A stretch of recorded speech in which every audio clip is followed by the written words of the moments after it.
David is one of the most connected people I know. He is the Weber. His last name is Weber, and he's literally like connected to this web of amazing creator beings on the planet. And he's one of those young savants that has been aware of the shift of consciousness on the planet for so long and is showing up to create it. Let's give a warm welcome to David Weber. Hey, peace, powerful people. How y'all feeling today? Sleepy? Tired? Yeah, I hear you. Awesome. Well, the name of the talk today is WHOLLY Shift.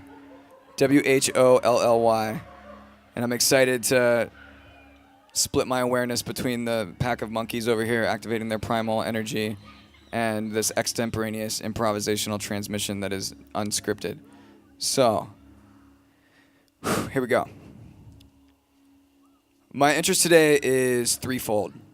I want to help share with each of you what I've learned to find I can move from fear to faith, experience unfuckwithable flow, and consciously create a life that is in alignment with my highest and truest and purest soul purpose. Now, everyone out in the audience there, raise your hand if you feel like you have a soul purpose. Does that resonate for you? Now, raise your hand if you feel like you actually chose your body, your parents, your lineage. Does that concept seem odd to you? That's my personal belief.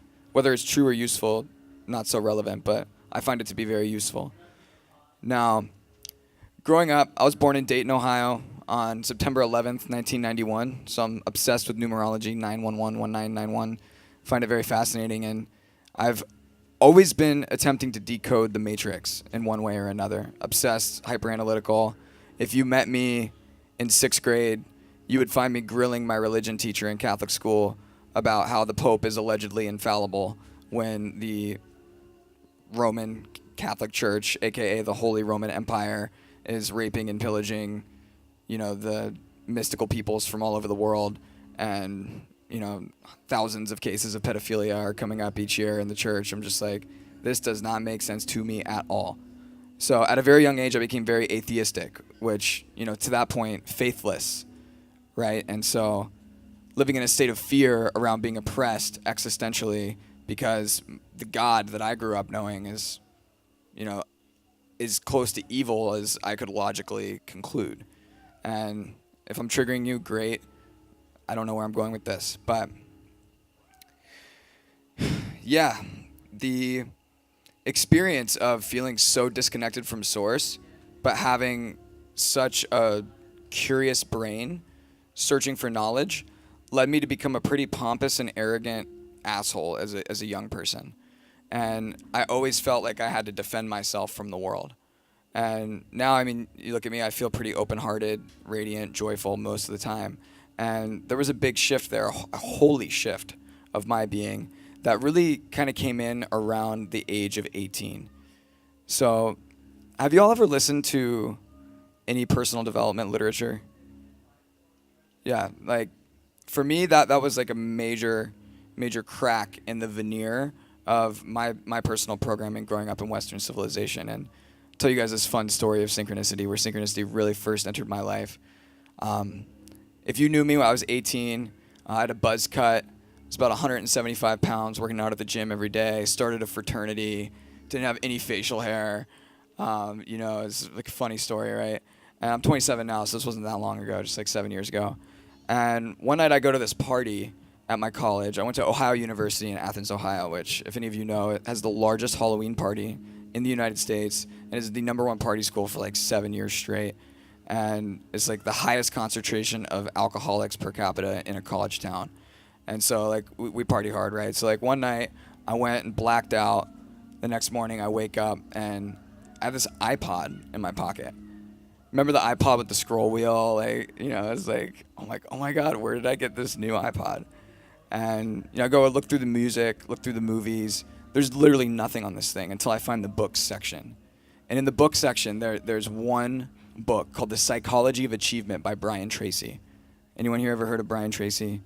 If you've heard of Earl Nightingale or Napoleon Hill, maybe the book Think and Grow Rich is a popular one in the personal development entrepreneurial circuits. So Brian Tracy is essentially like ancient Egyptian mystery school master disguised as like a white collar, like corporate executive coach. And in this book, he embeds not only knowledge about goal setting, but also the theory that we choose our parents before we're born. The theory that the injured inner child can keep an individual stuck at a developmental state that leads them to perceive the world through, although they are in an adult body, they're behaving like a child, which is what creates a lot of the unconsciousness that we find in Western society. And so tying this all together, I was blessed by this divine intervention to receive this iPod. And I just began listening to this book over and over again and started to experience some of the most profound synchronistic events that at the time I didn't even know what synchronicity was. And I didn't believe in God at all. And the reason that I'm bringing this up is like there's these little seeds that can come into our lives that can radically shift the trajectory of where we go. And so for me, the journey of moving from fear to faith came from experiencing my spirit through external interaction with reality. I found a connection to a higher power because when I'm listening to this book, I'm riding around on my skateboard, it's a sunny day, and Brian Tracy's like, you know, you are connected to the superconscious mind when you think about someone and then they call you. And then suddenly like somebody like hits me and I was just thinking of my friend and he's like, yo, he like punched me off the sidewalk, like, yo, dude, what's up, man? You know, like in the moment of listening to this thing, it was like a triple synchronicity. And just things like this just started to come. And have you guys ever experienced anything like this? It probably has something to do with the fact that you're here at Envision right now, I imagine. Like, it takes a lot to get here. And, you know, you have to feel a pull, right? And so I truly believe that this life, this reality is a divinely orchestrated time capsule coming to fruition right on schedule with a precise medicinal intelligence that is actively conspiring to set us all onto the trajectory of our highest, truest, purest self-actualization. And as I started to experience that, like in real time, it really started to crack the layers of cynicism and fear and just rejection of like this God that I was grown up to believe, like rapes little children and, you know, does all this weird stuff. And so moving from fear to faith for me came from listening to life and seeing that rather than being paranoid about my life and what life wants for me, I could actually step into a state of pronoia, which is the opposite of paranoia. If you've read Robert Bresney's great book, Pronoia, it's the sneaking suspicion that life is perpetually conspiring to shower us with blessings. So to close up that first point, moving from fear to faith, I believe requires a state of optimisticism or pronoia, which is to really truly believe at a core level that life is benevolent, that life loves you, and that life really wants you to grow into your highest, truest, purest self. Now, from that state, it's possible to begin to experience unfuckwithable flow. When your faith becomes fortified by the consistent recognition that life is conspiring to shower you with blessings, then slowly but surely the tyranny of how and the dominance of doubt begin to erode and crumble and become less appealing to be a default thing to vector towards when it comes to like, oh my God, are they gonna like me? Or am I gonna say the right thing because I walked up here without a plan? Or, you know, whatever it might be that you experience in your life.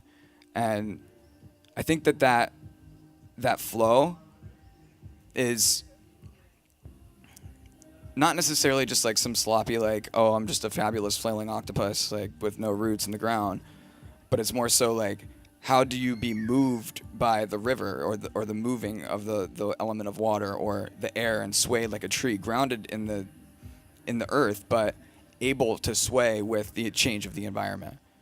And you know, to experience that, it requires a state of,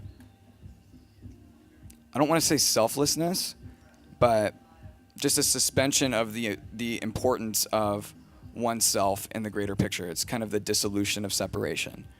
Perhaps each individual is here to be of service to collective upliftment.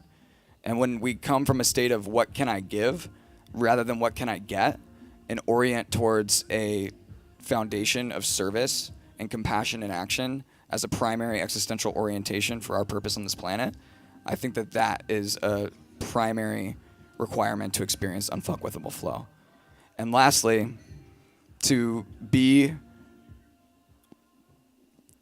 let's back up here, moving from fear to faith, experiencing unfuckwithable flow leads to the experience of consciously creating a life that's in alignment with the highest, truest, purest purpose of the soul. And in my experience, it's visceral when living in alignment with the highest, truest, purest purpose of the soul. Like it's a thing that you feel. You guys know what I'm saying, right? It's like it's ineffable. It's hard to articulate or even articulate, but like that experience when you're in the right place at the right time and all the right things are aligning and you feel alive and you feel energized and you feel, and maybe some of you guys don't know this, and if you don't know this experience, please, like, I'll be here for the rest of the day. Let's talk about it. Or at least we can exchange contact information and talk about it outside of the jungle once we're more in 3D and our brains aren't so scrambled and our neurochemistry can come back into balance. Yeah, but that's pretty much most of what I wanted to say here today. I don't know how long I've been up here. I'm so tired. I didn't even sleep last night. I think we got like 1 hour, 30 minutes. Yeah. So this is as amateur as it can be, but we got some other cool stuff coming up next. And yeah, I think I'll just close with a poem because it's way easier to express myself that way. It speaks to all of this. Born a peasant prince into a world much denser than this present tense. Internal guidance systems navigating towards the precipice. To catch a glimpse of truth amidst this culture of distortion. Morphing in a chrysalis of love and blessed fortune. Fluent in the language of guidance and synchronicity. Striving to embody alignment and true simplicity. Vibing to the beat of the drum in each strum, breathing deep, speaking peace from my lungs and steadily absorbing bliss as we readily embrace this metamorphosis. Galactic consciousness emitting light from every orifice. Crystalline hearts resound angelic choruses as electromagnetic toruses radiate love. I'll play the archetype of Morpheus, embody truth and revive my royalness. As below, so above. So play the archetype of Morpheus, embody truth and revive your royalness. As below, so above. Thank you so much, y'all. Holy shift. I love you. Who knows what time it is?